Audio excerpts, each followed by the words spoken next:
Good evening, everyone. I'm Ankit, and you're watching the Indian Express Analysis, and this goes live every day at 4 p.m. and you're watching the StudyIQ IS English channel. Today is 22nd of May, and we are going to discuss important news and articles that I've picked up from the newspaper. Now, there were other articles also, except these five. For example, there was this Golden Dome article in the explain section. I will cover that tomorrow, no need to worry, okay? So, we'll start today's discussion by understanding the role of Central Consumer Protection Authority, because this authority has issued a notice to Uber highlighting its advanced payment systems and saying that prima facie it is a unfair trade practice and they should not be indulged in such kind of a practice. So in that regard, we'll understand how Consumer Protection Authority regulates the competition in the market. Particularly, it protects the interest of consumers like you and I, right? So therefore, it is a statutory body and therefore responsible for GS paper 2, which is the relevant section. I'm sorry. In the second article, we'll be covering details about the Kailash Mansarovar Yatra, because Kailash Mansarovar Yatra had been paused since 2020, first due to COVID and then due to the tensions that existed between India and China. But now from this year, the government is looking to resume this Kailash Mansarovar Yatra. So where does this Kailash Mansarovar Yatra take place? How does it take place? Who takes the pilgrims to other country, that is China? All of this we'll try to cover in our today's discussion. So we'll understand political aspects, we'll understand the international relation aspect and also the geographical aspects regarding to this yatra, because a question in one or the other form might appear directly or indirectly related to this topic. Now, what you need to remember that Kailash Mansarovar Yatra happens through two different routes. First is through Lipu Lake, another one is through Nathula. So, we'll also understand where these two mountain passes are located. All of that we'll cover, and this is relevant primarily from GS paper 1, that is geography, as well as GS paper 2, that is IR syllabus. In the third article, we'll understand that the Indian government has actually declared another staff of the Pakistani High Commission in India as a persona non grata, and that is why he has been ordered to leave India within 24 hours. So in that regard, we'll understand the concept of persona non grata, because this concept was in news last month also, when India expelled many of the diplomats from Pakistan after the Pahalgam terror act, and that is why this kind of a concept becomes important from our exams perspective. So we'll try to cover what are the benefits and privileges generally which are available to the diplomats and how these are affected after a person has been declared as persona non grata, right? Now this is something relevant again from GS paper 2 perspective, because it effectively deals with relations between two countries, that is diplomatic relations. So therefore the relevant paper here is IR, right? In the fourth article, which directly is a science related article, we'll understand the contribution made by Dr. Jayant Narlikar. Why are we studying about Dr. Jayant Narlikar? Because recently he died in Pune and he was a very big personality when it comes to India's science and technology, particularly in the field of astronomy. So what were his major works? We'll understand his most notable contribution to the field of science, that is Hoyle-Narlikar theory. How is Hoyle-Narlikar theory different than Big Bang theory? That is the subject of our today's discussion, and directly it affects with the questions of origin of universe. So the relevant paper again here is GS paper 3, that is matters relating to science and technology, okay? Now, what you understand that articles 2nd, 3rd, 4th and 5th, these are very heavy articles. That is why I'm trying to cover as much as possible today. If something is left out today, do not worry, I'll do a separate video to cover that. And in the last article, we'll be covering a very important case which was heard by Supreme Court of India, that is K. Veeraswamy case. K. Veeraswamy case effectively deals with what is the process in case if you want to file an FIR against a sitting judge. Now, this case is in news because Vice President of India, Mr. Jagdeep Dhankad, has raised this issue. Earlier, we heard a High Court judge who then was posted in Delhi High Court. There were hoards of cash, at least burnt cash, that was available in house, and it created a big controversy. So to deal with that controversy, Supreme Court Collegium first transferred that judge to Allahabad High Court and then set up an in-house inquiry mechanism. And according to Vice President of India, this is not a constitutional and legal means to settle the charges of corruption against a sitting judge. So in that regard, K. Veeraswamy case becomes very important, and we'll cover this case in great detail in our today's discussion. The relevant paper here is GS paper 2, because it deals with matters relating to functioning of judiciary, which again is a part of polity syllabus, right? So these are the 5 articles we are going to cover. I'll try to cover all these 5 articles today itself. So let's see if we are able to solve these articles or not, okay? Now the notes for this session as usual will be available on the Telegram channel. This is called as ATS Live. So what you need to do in case if you want to find this channel, you need to search the words ATS Live on the top right hand corner of your Telegram app. That is the search bar. By entering the keyword, you'll find the channel. If you still aren't able to do so, just scan this QR code. This will take you directly to the channel. Subscribe to it and download the notes. Now, good evening, Bishwajit, Augustine, Nabjyoti, Satya Prakash, Nahid, Rishi, Yashi, Baga, Tani, Reshma, good evening. Sir, please guide me. Can I use Black Pilot VT-RT roller ball pen for filling OMR sheet? It is quick dry and smudge free pen also. Well, usually they ask you to use a ballpoint pen, right? So I'll recommend you to do that. Use a ballpoint pen. Okay. There was this good Rorito pen available. I don't know the name exactly. It was a very thick pointed pen, so it was easier to fill the dots with, and also the filling of the dots was quite easier using that pen. So I was able to use that pen in the prelims examination. So I'll recommend you use that pen, okay? And buy something quick flowing ball pen from the market, 10-15 rupees, they'll be easily available. Buy 2-3 of them, you'll be done. Okay, good evening, Diksha, Shrusti and Anjali, good evening all of you. Now let us begin our today's discussion. We'll start off with the first article which appeared on page 7th of the Indian Express newspaper, and if you look at this article, it says that CCPA has issued a notice to Uber over advanced tip feature, right? So this is the article we are going to cover today, and if you read the context of this article, we are going to talk about the Central Consumer Protection Authority, CCPA, which yesterday issued a notice to the Uber app, which is a ride hailing app where you use the app to hail taxis and bike taxis, etc. And the CCPA is seeking explanation from Uber over its advanced tipping feature that it has recently introduced in the app. In this particular feature, it prompts the users like you and I, which are using the app to hail a taxi, you are required to tip the drivers even before the booking ride happens. So according to CCPA, this is not a good practice that the company should involve, and that is why they have sent a notice to Uber company. Now before understanding CCPA, let us quickly understand what is the process of forward tipping, right? Now forward tipping, also known as pre-tipping or upfront tipping, it is a feature in the ride-hailing apps like Uber, like Nammayatri of Bangalore, where passengers who are using this app to hail a taxi, they are prompted to add a tip for the driver at the time of booking a ride, even before the trip is confirmed or completed by the taxi driver, okay? So we are required to pay them tips in advance. Now, unlike traditional tipping, which occurs after the service based or the quality of the experience, you usually tip a service provider after you have consumed that service, right? So tipping usually should happen after we are done with the trip and we are coming out of taxi, we are required to pay the tip. Or similarly, if you are going to eat in a restaurant, when does the restaurant demand you to tip the waiters, right? After you have had your meal, okay? So this is the traditional tipping, where after the service has been experienced, then you, basis on the quality or your experience, you offer the tip to the service provider. Now forward tipping is designed to incentivize the drivers using the Uber app so that they will accept a ride because you are offering a additional payment upfront to them. So according to Uber, this is not a good practice. Now let us understand what is the primary facie or prima facie issue regarding this problem. Now tip is usually given as a token of appreciation and not as a matter of right, because tipping is the discretion of the person who is using that service, right? So that is why you pay the tip after you have taken the service. Now practice of advance tip is deeply concerning because it indirectly forces or nudges the users to pay a tip in advance so that they can get the service in a faster way, and that is why it is unethical and exploitative in nature, and such actions, they fall under what is called as an unfair trade practice. So this is the prima facie experience of the CCPA, and that is why it has issued the notice to Uber app highlighting to explain its measure of advance tipping. Now in this regard, the role of CCPA in the Indian economy becomes very important. So let us understand what is CCPA. Now it is a statutory body because it was set up as per the section 10 of Consumer Protection Act 2019. Now earlier there was this Consumer Protection Act of 1986 and Consumer Protection Act of 2019. It was bring to amend the original act, and it was notified in 2019 and it came into force since 2020. Now the ministry under which this CCPA functions, it is the Ministry of Consumer Affairs, Food and Public Distribution.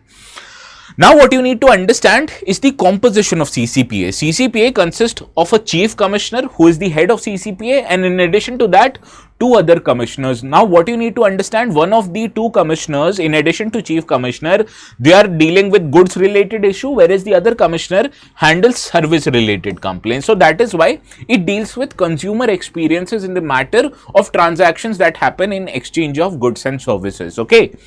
Now, let us understand how the CCPA functions, or what are the powers of CCPA.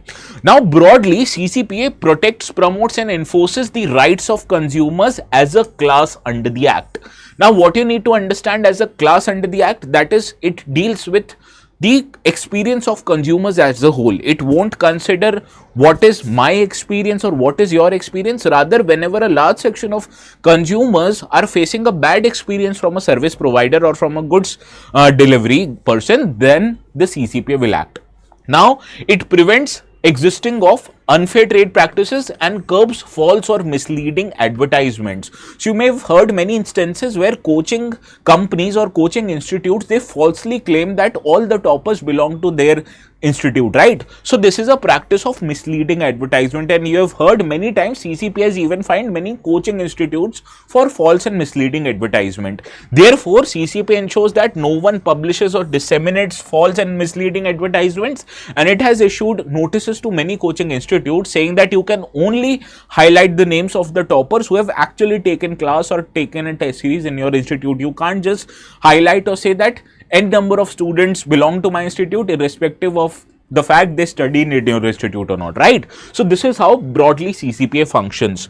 Other responsibilities, it includes that it can initiate class action suits, right? So what happens, suppose 100 consumers report that my experience with Uber was bad. So in that case, CCPA will issue a notice so that Uber can explain what was the issue, and accordingly, if the CCPA is not satisfied with the response of Uber, it can also impose fines and penalties on such companies, right? So what kind of fines and penalties it can impose? It can issue recalls of the product. So suppose if I'm making noodles and my noodles is of bad quality, CCPA can order me to withdraw all the noodles from the market. Similarly, it can also order me to issue refund to the people who have bought faulty noodles, and also it can sometimes even cancel the licenses based on which some companies operate when necessary.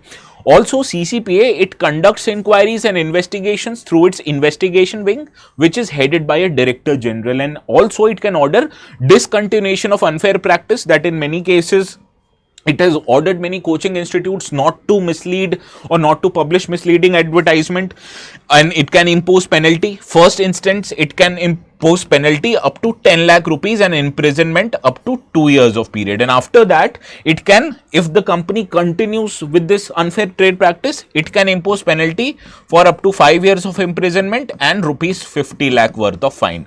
But what you need to understand, at the first instance, the maximum amount of penalty it can impose is of 10 lakh rupees or 2 years of imprisonment, right?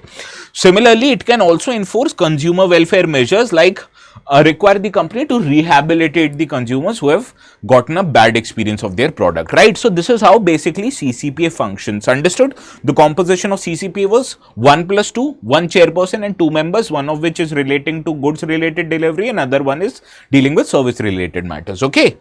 Now let's see if you have understood this. My last attempt was in 2022.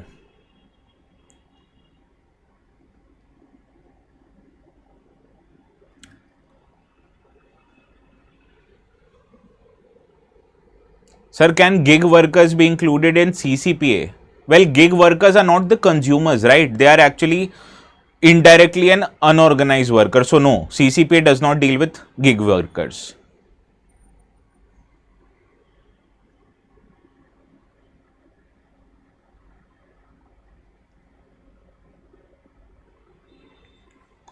Well, third is incorrect. It comes under Ministry of Consumer Affairs, Food Security and Public Distribution. Second, it can issue only advisory guidelines and does not have the power to recall goods or offer refund. This obviously is incorrect. It has the power to even issue recall and refund of goods. It was established under CCPA 2009 to protect, promote and enforce rights of consumer. First is right, second and third are not. Therefore, option A is the right answer.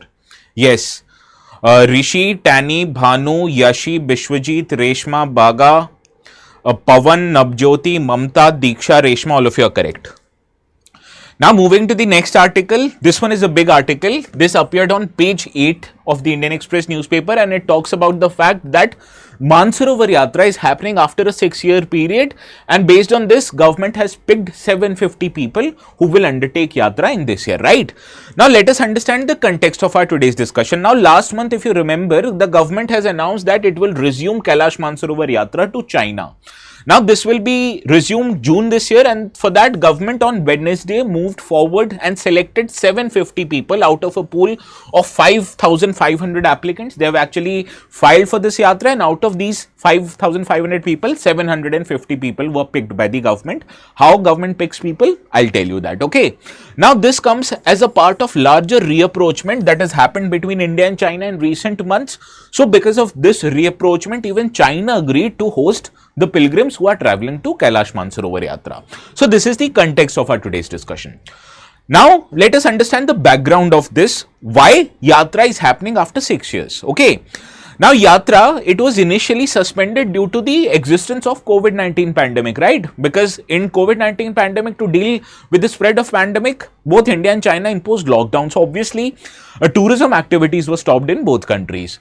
Now after that, India's relation with China deteriorated quite severely. Because of that, it deteriorated because of the fact there were many border skirmishes that happened between these two countries, and the most notable one was the incident that happened in Galwan, where armies of both these countries clashed and it led to deaths of many Indian and Chinese soldiers. So because of this Galwan clash, the relations between the two armies of the country and naturally by the two governments of the countries, it deteriorated sharply. So there was this no question of resumption of Yatra even after the COVID-19 pandemic subsided. But since 2004, both countries have been looking to improve their ties. India wants to improve the ties with China so that it can at least focus more on the bigger problem for India, that is Pakistan, and China wants to resolve ties with India because it is facing trade related disputes with US. So it needs another big market where it can export the products, which is India, right? So that is why both countries need each other. And first, both of the armies agreed to disengage at the issued areas, that is Demchok and Debsang. These are related, or these are located in the Union Territory of Ladakh. And even after the disengagement agreement between these two countries, the leaders of the two countries, that is Prime Minister Modi from India and President Xi Jinping from China, they met on the sidelines of BRICS summit, which happened in Kazan city, right? So these were the notable reapproachment between these two countries. Now to deal with the border related issues, both India and China has a special representative mechanism. From India, the special representative is the NSA of India, and from China's side, it is their foreign minister. So India's NSA, Mr. Ajit Doval, and China's foreign minister Wang Yi, they met in December 2024. And in this meeting, they agreed on resumption of the Yatra, and it was formally discussed for the first time at the meeting of special representatives, right? Now the timing of this resumption is quite significant, especially because recently we understood India conducted Operation Sindoor, where it punished Pakistan quite severely by bombing their terrorist related camps, and not just terrorist related camps but also their air bases, right? And India found out that during this conflict, Pakistan majorly relied on the military equipment which was supplied to it by China. But even keeping this concern aside, both of the countries has decided to resume this Kailash Mansarovar Yatra. So this was the background of why this Kailash Mansarovar Yatra is happening after such a long period, that is 6 years, okay? Now let us understand the facts relating to Kailash Mansarovar Yatra. Now Kailash Mansarovar Yatra is basically an yatra which is a yatra or a pilgrimage to Lake Mansarovar, which is located in the Tibet Autonomous Region of China. Locally in the Tibetan language, this place is known as Mapam Yamso, and it is a high altitude freshwater lake located near Mount Kailash in the Nagari prefecture, which is located in obviously Tibet Autonomous Region. Now both that the Lake Mansarovar as well as Mount Kailash, it is situated at the elevation of 4,600 meters, and the Mount Kailash is located at the height of 6,638 meters above sea level. Now Hindus, they believe that Mount Kailash is the home of Lord Shiva, and not just it is sacred for Hinduism, but it is also sacred for other religions, that is Buddhism, Jainism and Tibetan Bon religion. Now hundreds of pilgrimage they make annually an arduous journey to reach Lake Mansarovar as well as Mount Kailash, and it generally requires them to trek to Lake Mansarovar and then circumambulate, that is take a route across the Mount Kailash. Right, so this is how the pilgrimage happens every year, that is to Lake Mansarovar in the region of Tibet. I told you the height, it is quite at a high altitude, that is 4,600 meters. I am talking about Lake Mansarovar, whereas the Mount Kailash is located at 6,638 meters above sea level. Now let us understand why this yatra was stopped. This yatra was stopped in 2020, and the MEA itself, it used to organize this pilgrimage before the yatra stopped, and it used to happen between the months of June and September. Especially why it happens during the summer months, because this is located at a very high altitude, and traveling to these high altitude areas in winter season is obviously unthinkable. So the only time period which will allow us to travel to these locations are summer months. Now this journey on in general usually takes between 23 to 25 days, and it is open to anyone who is holding an Indian passport. They also need to display medical and physical fitness, because obviously are trekking to such a high altitude region, and therefore all the yatris who are going to these particular pilgrimages, they are screened before their journey, and also they need to be above 18 years of age and under 70 years of age. So these people are eligible. They need to be Indian citizens, that is holding Indian passports. They need to be physically fit, and also they will be screened before the yatra, and the age or people of age who take this yatra is between 18 to 70 years of age. Now for this yatra, the registration is opened by a portal set up by MEA specially, and this usually opens during the period of April and May, and there you need to register and file for the application. And after which a draw of lots used to happen, that is a randomized computer draw which will be held, and then only a limited number of people will be picked up, and the total cost of this yatra would be upwards of 2 lakh rupees. So these are the facts that you need to know about Mansarovar Yatra. Now let us understand, to reach Mount Kailash here or Mansarovar Lake here, how can you travel from India? Now there are usually two ways that you can take. First is through Lipu Lake Pass, which is located in the state of Uttarakhand here.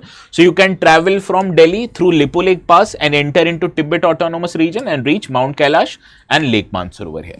Another longer journey is through the state of Sikkim, that is through the Nathula Pass here. So here you will be required to take a longer journey to reach the Mount Kailash, and you can reach here from eastern part of the country. Okay, good evening Naku. I hope I have pronounced your name right, okay? Now these are the two locations that you can use to travel to Mount Kailash, that is Lipu Lake Pass in Uttarakhand, Nathula Pass in Sikkim. Now let us understand what are the features of these two different locations. Now we are talking first about Lipu Lake Pass, which obviously is in Uttarakhand, right? Now Lipu Lake Pass, it is located at an altitude of more than 5,000 meters above sea level, and it is on a border between Uttarakhand and Tibet Autonomous Region, and this is a tri-junction with Nepal. So here it is a tri-junction where India has borders with Nepal, China as well as India. So three countries are there, that is why it is called as tri-junction. Now it is an ancient passageway which that connects Indian subcontinent with the Tibetan plateau, and it was even earlier frequented by traders and pilgrims alike. Now while Lipu Lake Pass is the route which is a most direct way to reach Mansarovar Lake, obviously you can understand the route from Nathula is quite long as compared to Lipu Lake, but the problem with Lipu Lake route is that the lake is roughly 50 kilometers from the border. So in terms of distance, it is quite a short distance as compared to Nathula. But the problem is that the terrain in the region, it makes the journey much more challenging. Because in this correct route, the travelers who are traveling through Lipu Lake, they'll be required to trek roughly 200 kilometers. So how many of you will be able to just walk 200 kilometers on the road? Not many, right? Just imagine how many people would be able to trek 200 kilometers on high altitude, severe conditions. Very difficult, right? So that is why this Lipu Lake Pass is a very difficult passage, because it requires you to trek 200 kilometers in such extreme conditions. Now let us talk about the another journey, that is Nathula Pass. Naku Chera, sir, I watched your every video, whether I understand or not, loved to watch you. Well, I hope you're understanding, because that's the point, okay? Yes, Nabjyoti, you're right.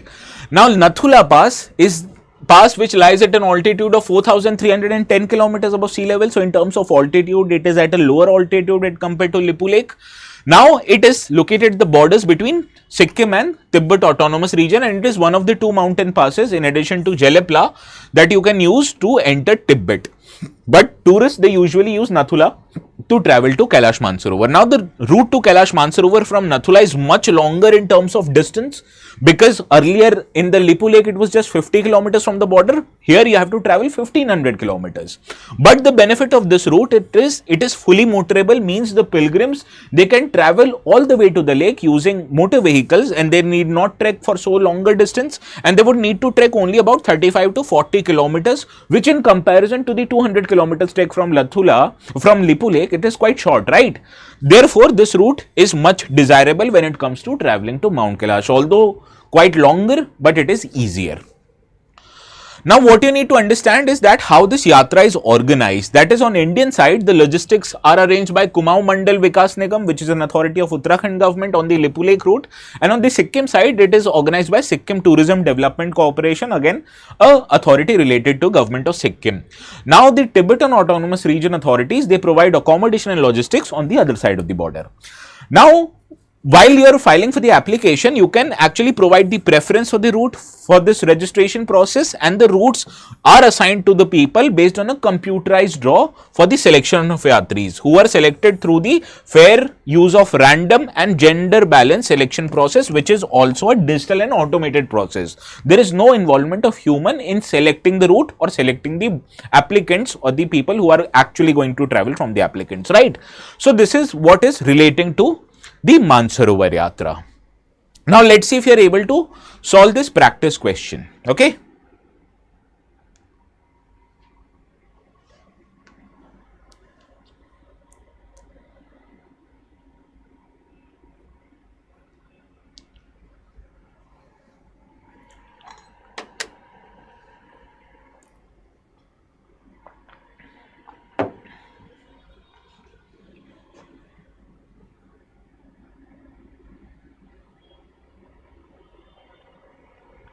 Why is nobody has said option B or C? Why is B incorrect? Let me know quickly. One is straightforward, so I have no doubt first is correct. Why is second incorrect? Well, it says Lipu Lake Pass is in Himachal Pradesh. You understand, Lipu Lake Pass is in state of Uttarakhand, not UK, United Kingdom, Uttarakhand, okay? And Nathula Pass is not in Arunachal Pradesh, it is in Sikkim. So that is why second statement is incorrect. So whenever you are appearing in the prelims exam now, or even if you are solving the mock test, develop a habit of rereading the statements again and again, because UPSC has the ability to play with you in such an instance by providing a smaller wrong fact in the question that would make the statement incorrect, right? Yes. Now moving to the third article, this one appeared in page 10th of the Indian Express newspaper, and it tells you that Government of India has expelled Pakistan High Commission staffer, and this is a second expulsion in just 1 week period. So in that regard, let us understand the context of our today's discussion. Now, India yesterday, it expelled a Pakistani official for indulging in activities not keeping with his official status, which means indirectly that he was having another official position and he was involved in spying and espionage, right? Now, this is a second such incident that happened in a week, and it brings down the effective strength of Pakistani High Commission just to 28. After the Pahalgam terror attack, India downgraded the status of Pakistani High Commission and said that at max you can only deploy 30 people. But now, since after expulsion of 2 diplomats from Pakistan for indulging in illegal activities, the strength now has reduced to 28. Now, if you read the statement given by Government of India, you can see that the Government of India has declared a Pakistani official working at the Pakistani High Commission in New Delhi as persona non grata, and he has been declared such for indulging in activities not keeping with his official status in India. And this official has been asked to leave India within 24 hours. And this is a statement by India's External Affairs Ministry. So in this regard, what becomes important is what happens when a person is declared as a person non grata, right? Now, what you need to understand is the meaning of the word persona non grata. It is taken from the Latin language and it effectively means an unwelcome person. Now, it has a specific meaning in diplomacy, which means if a diplomat or a foreign person who upon entry or even in presence of a country has been prohibited by the host country, that in this case a Pakistani diplomat or a foreigner in India who is Pakistani, he has been declared by the host country, that is India, as a persona non grata, which means India has declared this person as a unwelcome person. Okay, so this is the meaning of the word persona non grata.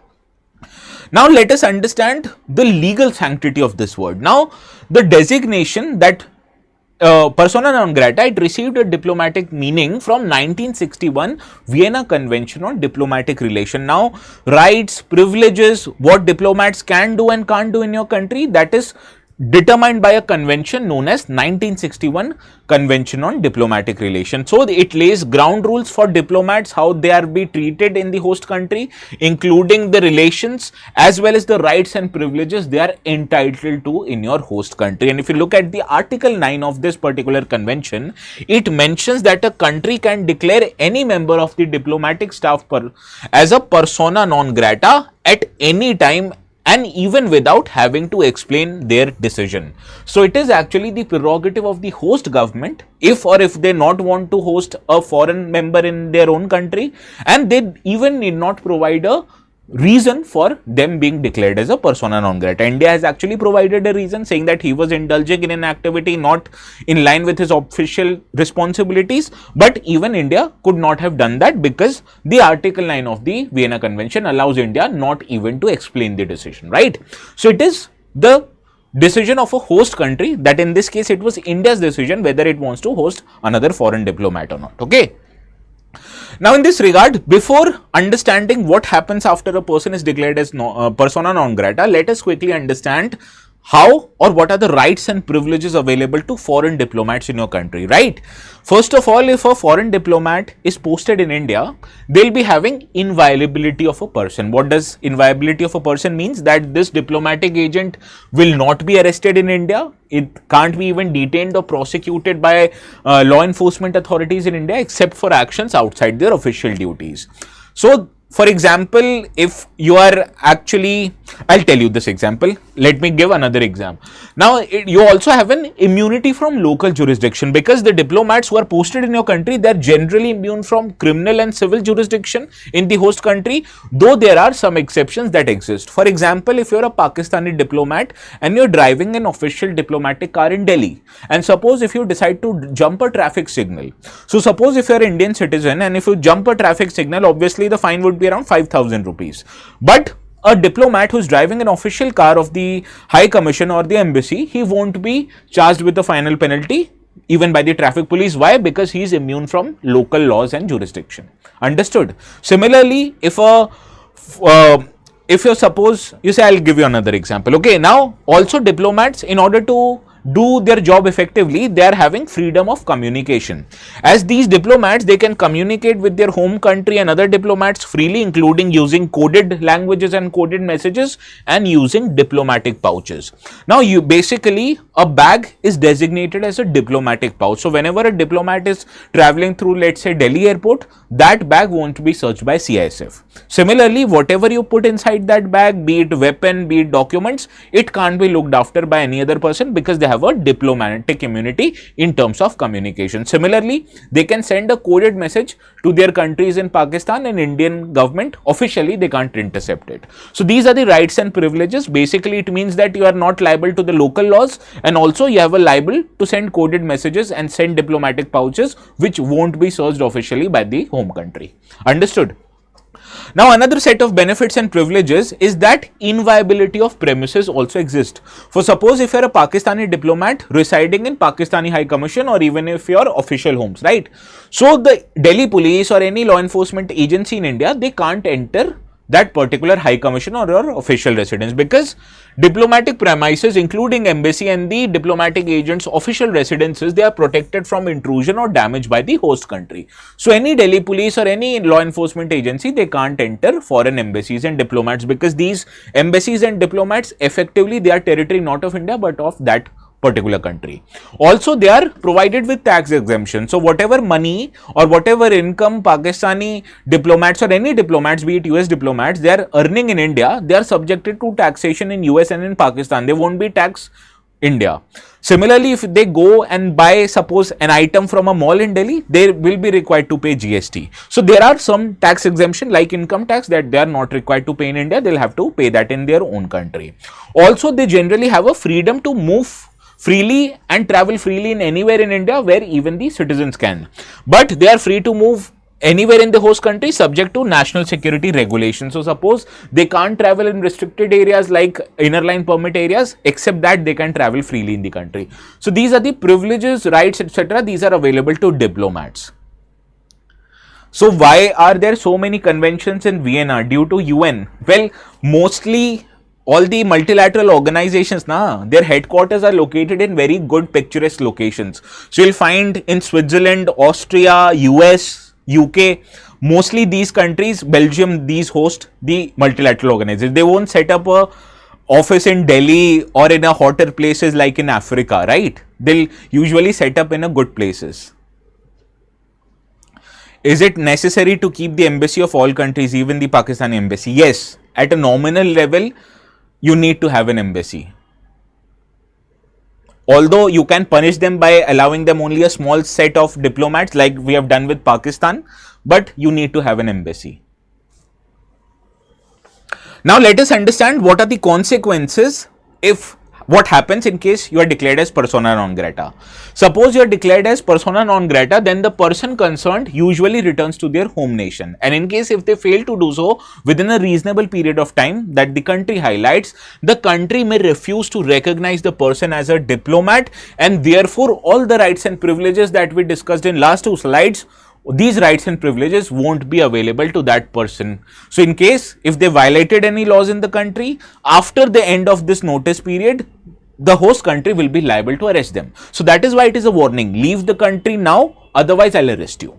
Now this article also says that a person can be declared as persona non grata even before if they arrive in the country. So not necessarily they need to be in your country, but even before they arrive, you can declare them as persona non grata. So these are the consequences. The rights and privileges I told you in these slides, they won't be available to the diplomats who have been declared as persona non grata.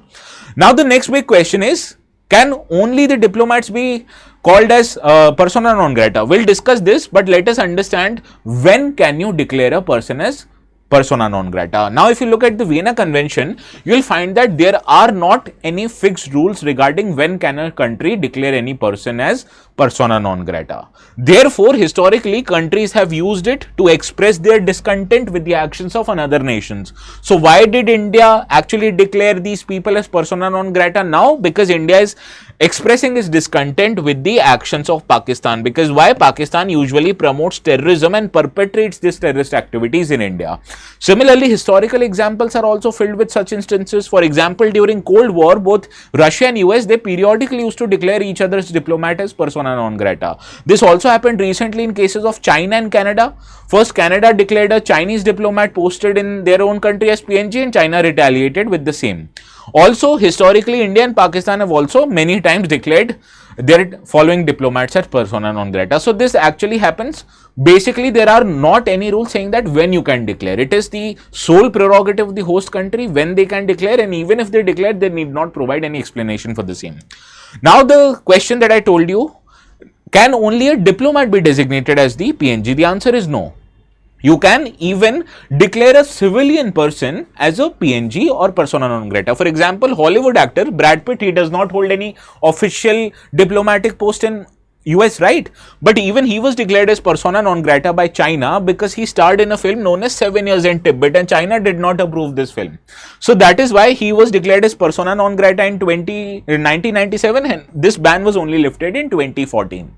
Also, Donald Trump, long before he was president, he was declared as a persona non grata by Panama City Municipal Council because obviously he said that the America's decision to give away the Panama Canal to Panama is a stupid decision, and therefore US should take the possession of Panama Canal back. So based on this statement, even before he was president, he was declared as persona non grata.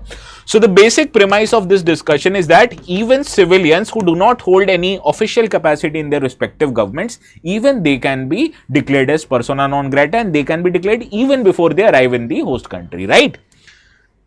So these are the two people, the examples that I gave you. Now let's see if you are able to solve this particular question.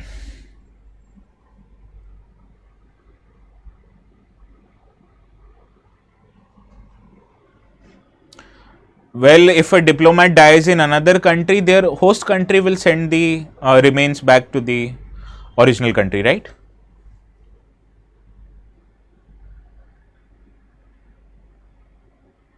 बागा Spinks Batman Batman बाद में कर लेना, पहले answer देख लो.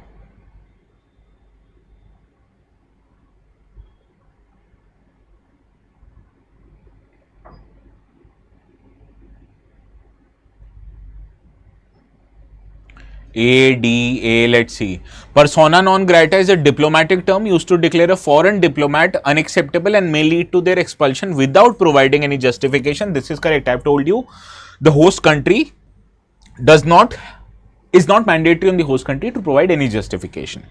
The declaration of a diplomat as a person non grata must be approved by the United Nations and the Vienna Convention of Diplomatic Relations. This is incorrect. It is solely the responsibility of host country and it does not require any kind of acceptance or recognition by any third party. So first is correct, second is not, option A is right. Yes, approval not needed, correct.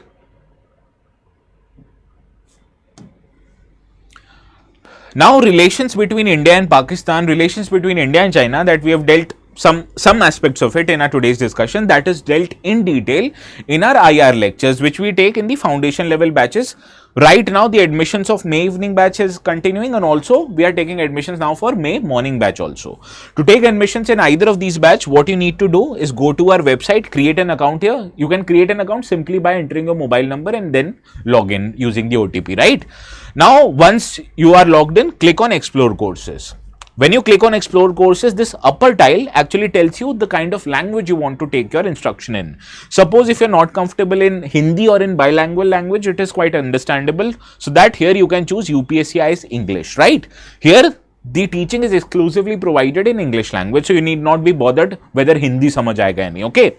So to take admission in May morning batch right now, what you need to do is click on this first tile. Okay, when you click on this first tile, you will see that 40,999 is the course fees for the best available batch, that is diamond batch. But what if I tell you, you can get discounts even on this amount? How to get discount? Let me tell you, right? Click on buy now. Once you click on buy now, on the right, there's an option to add promo code. Click on this and here you'll be required to enter coupon code. There is a code which is flashing on the bottom half of your screen, right? That is saying use the code ATS Live to get maximum discount. Enter, therefore, ATS Live. Okay. When you enter ATS Live, see there is an option to click apply. Click this. When you click on apply, the discount of 7,000 rupees is now applicable and see the course fees for diamond reduces for 40,999 to 39,999. Similarly, platinum is at 29,999 and gold is at 19,999. My recommendation to you is the diamond option because why? Do not forget to add the code ATS Live, right? My recommendation to you is diamond because it has all the benefits of the course, right? Whereas only few of the benefits, not all are available in gold and platinum. So please opt for the best available as per your choosing. My recommendation is diamond batch, okay? Now let us continue our today's discussion. We'll be covering this article which appeared in yesterday's newspaper, but because of paucity of time, we were not able to take it. So I'm dealing this whole issue in detail and this is about a famous Indian scientist, Dr. Hoyle-Narlikar, who passed away recently. Now, most of his famous recognition or his famous work was the challenge to the Big Bang theory. That is the origin theory about how our universe originated. So we'll understand Big Bang theory and also understand what was the works done by Dr. Narlikar which critiqued this Big Bang theory. Okay, so this is our today's discussion and obviously these kind of issues are relevant from GS paper 3 which deals with matters relating to science and technology. So let us understand this article in detail. Now, eminent Indian astrophysicist, science communicator and a recipient of Padma Vibhushan Award, which is India's second highest civilian recognition or award, Dr. Hoyle-Narlikar, he passed away recently on May 20th in Pune and he was of age 87 years old. Now, an astrophysicist, Dr. Narlikar is best known for his work on an alternative model of the universe which separates it from the Big Bang theory. I'm not talking about the show, I'm talking about the concept of Big Bang theory, okay? Now, Dr. Narlikar, he worked with Fred Hoyle, who was his PhD guide at Cambridge University, and together with Fred Hoyle, he developed what is known as Hoyle-Narlikar theory. So that is why I posted this on the Telegram channel. Now, what is Hoyle-Narlikar theory? Hold your horses, I'll tell you in our today's discussion. Now, this model, it supported what is called as a steady state theory of universe. Steady state theory is an alternative to the Big Bang theory. So, we'll understand both Big Bang theory as well as the Hoyle-Narlikar theory, which supported the conclusion of steady state theory. Now, let us understand the work of Dr. Narlikar. Now, Dr. Narlikar joined Cambridge University as a young PhD scholar in the times of 1960, and where he produced a series of influential works in the field of cosmology. Now, he did so, or he was pursuing his PhD under the guidance of Dr. Fred Hoyle, who acts not just as a guidance of his PhD but also as his mentor. Now, earlier Dr. Hoyle had come up with a steady state theory of universe along with other scientists like Hermann Bondi and the Thomas Gold. So, it was Dr. Hoyle who had come up with a steady state theory. Now, Narlikar, he entered into picture, and along with Dr. Hoyle, they jointly produced what was known as Hoyle-Narlikar theory, and this promised an alter to several other conclusions existing at that time. Majorly, it was the Big Bang theory. Now, in the Hoyle-Narlikar theory, both of these scientists, they actually prepared the critique of Big Bang theory and suggested an alternative which also ordered or changed the existing understanding on the concepts of gravity, right? So, we'll understand. I'll try to make this discussion as simple as possible because I understand not many of you, cosmology deals with cosmic events, anything relating to universe and the working of universe. Now, I'll try to make this discussion as simple as possible because I understand not every one of you who's watching this session has a science background. And this is an exam which requires to have a general understanding. So, we'll take a cursory view of the studies and works done by Dr. Narlikar, right? Now, the main motivation of Dr. Narlikar was an alternative theory which seemed to stem from the major shortcomings of the Big Bang theory. Now, according to these people, Dr. Narlikar and Dr. Hoyle, they thought that Big Bang theory had major shortcomings, and therefore they tried to address these shortcomings by their own studies. Now, the Big Bang theory, it says that the universe came into being by one single explosion or at a particular instant which happened 13.8 billion years ago, right? Now, according to Big Bang theory, all matter and energy that exist in universe today, it was created at that single instant when the Big Bang explosion happened, and all subsequent events, that is expansion of matter and energy, they only have transformed the pre-existing matter and energy, and no new matter or energy has been created after the Big Bang energy. So, this is the Big Bang theory. It says that the matter and energy which exist currently, all of this originated due to a single explosion that happened 13.8 billion years ago. So, this was Big Bang theory. Let us understand what was the Hoyle-Narlikar theory which critiqued this Big Bang theory. Now, what you need to understand, that Big Bang theory told you that everything, matter and energy, it originated 13.8 billion years ago. But Big Bang theory, it is unable to explain where the matter and energy which was produced at that instant, where it originated come from, or what happened after that. So, it is Big Bang theory is just saying this happened, but it did not tell you how this happened and where it came from, right? Now, this sudden creation of the universe, according to Big Bang theory, it was out of nothing, and it has been an uncomfortable issue for a lot of scientists, and therefore Dr. Narlikar, Dr. Hoyle, they decided to address this issue. Now, Dr. Hoyle and Narlikar, instead they worked on explaining what was known as an alternative of Big Bang theory, known as steady state theory. Now, one of their key ideas was that the hypothesis that the constant creation of new matter actually is happening in the universe. What did the Big Bang theory said? It said that matter and energy, it only was created 13.8 years ago, 13.8 billion years ago, and what is existing today was created back then. No, nothing new creation has happened after that. But Dr. Hoyle and Narlikar said that continuously new matter and energies are being created in the universe, and this was an important for the model of universe that they proposed. How is it important? I'll tell you. Now, what you need to understand, that while proposing Hoyle-Narlikar theory, these people, they also modified Einstein's general theory of relativity. What was Einstein's general theory of relativity?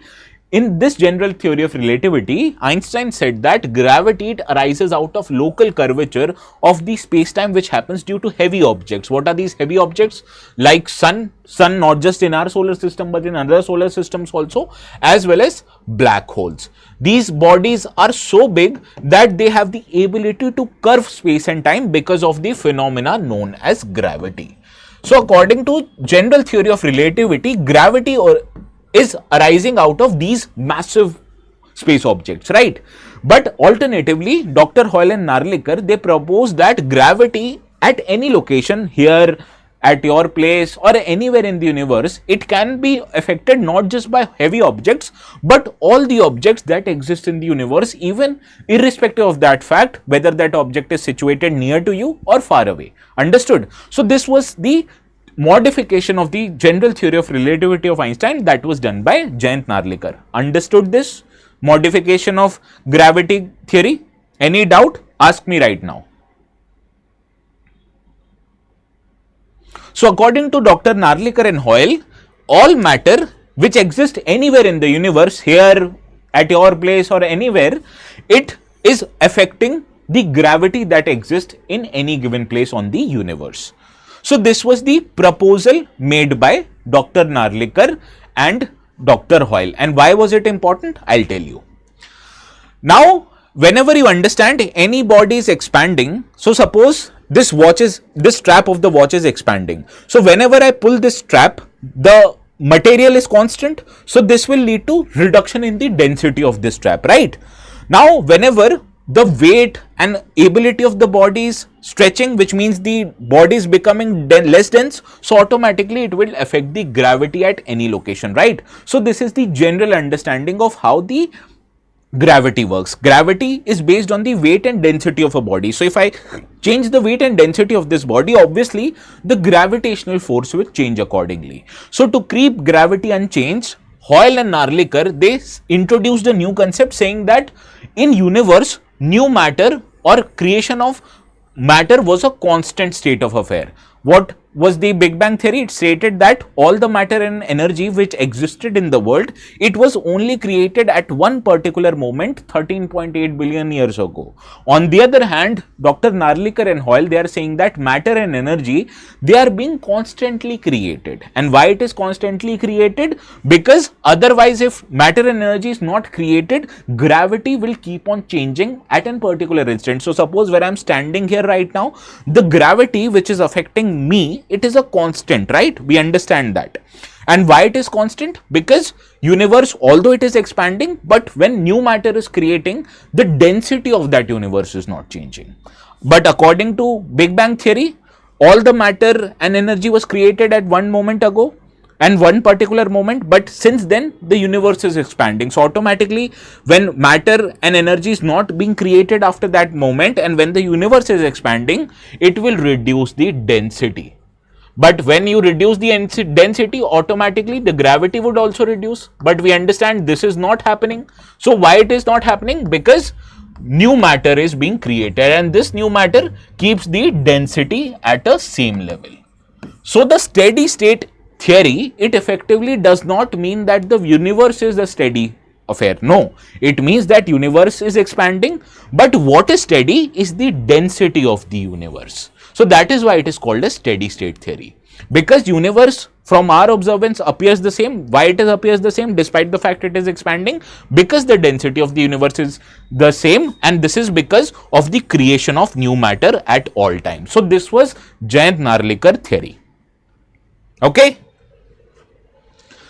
Now if you don't understand it, I understand it is a complex theory, so I have created this very same table. Rat lena isko. Okay, mug up this.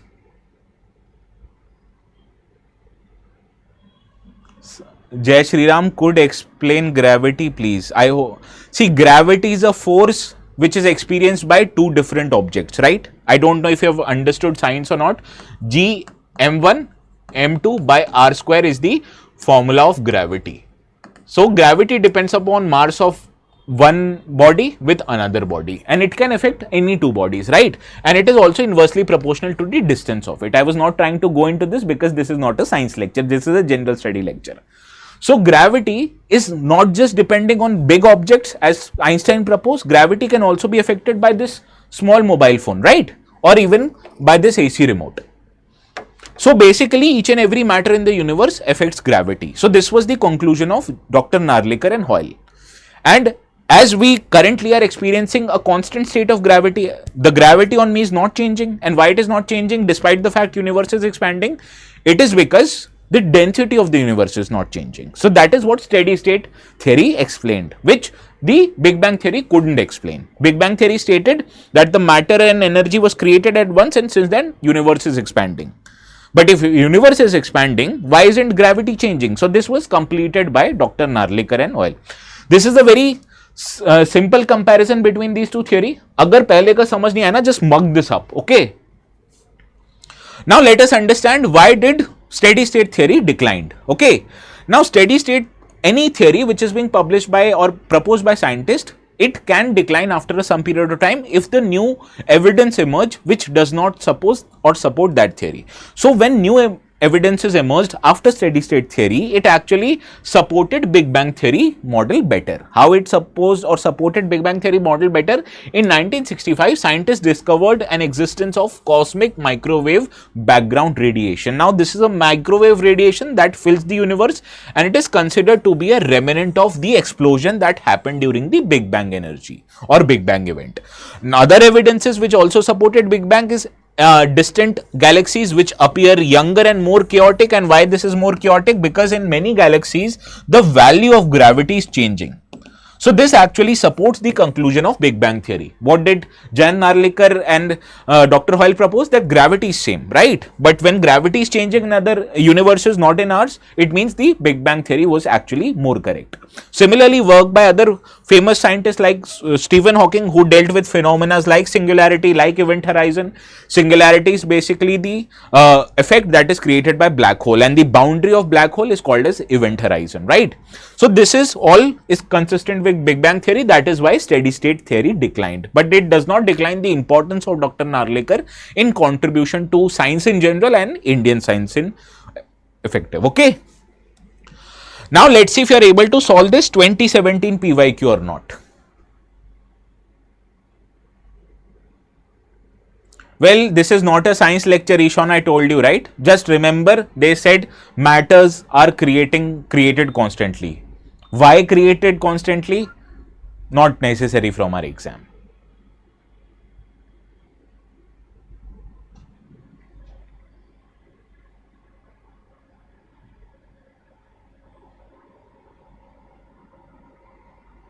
Yes, all of you are right. Option A is the right answer. Event horizon, singularity. Well, at the time I was appearing for 2017 mains, I had not studied these all concepts. So I could remember Interstellar movie, there they were talking about event horizon and singularity. So I marked this question correctly. Okay. Now it is 8:58. This is the next article. Otherwise I would have covered Veeraswamy case. This is a very important article. So what I'll do is that I'll discuss this article separately and upload the video at 9 PM today. Okay. So I'll give you the link. You can watch the same explanation of this video at 9 PM. I'll upload it individually, right? Because time is up. So this is all from my side. We'll deal with this particular article at 9 PM. And if you want to download the notes, these will be available at my Telegram channel. You all know ATS Live. Okay. So let us conclude our today's session.